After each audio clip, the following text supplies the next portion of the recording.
ನಮಸ್ಕಾರ ಗುರುಜಿ ರಾಮಾಯಣ ಕಾಲದಲ್ಲಿ ಹನುಮಂತನು ಶ್ರೀರಾಮಚಂದ್ರನಿಗೆ ಬಂಟನಾಗಿದ್ದ. ಮಹಾಭಾರತ ಕಾಲದಲ್ಲಿ ಭೀಮನು ಕುಬೇರನ ವನದಲ್ಲಿ ಸೌಗಂಧಿಕ ಪುಷ್ಪವನ್ನು ತರಲು ಹೋದಾಗ ದಾರಿಯ ಮಧ್ಯೆ ಕಾಡಿನಲ್ಲಿ ಮುದಿಕಪ್ಪಿಯಾಗಿದ್ದನು. ಅಂದರೆ ತ್ರೇತಾಯುಗದಲ್ಲೂ ದ್ವಾಪರ ಯುಗದಲ್ಲೂ ಹನುಮಂತನು ಜೀವಿಸಿದ್ದ.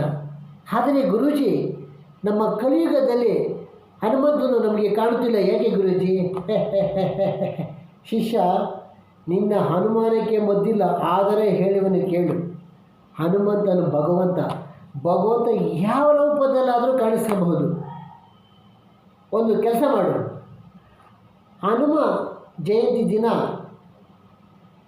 ಯಾರು ಹನುಮ ವೇಷಭೂಷಣಗಳನ್ನು ಹಾಕಿ ಇರುತ್ತಾರೋ ಅವನಲ್ಲಿ ನೀನು ಹನುಮಂತನನ್ನು ಕಾಣು. ಅರ್ಥವಾಯಿತೆ?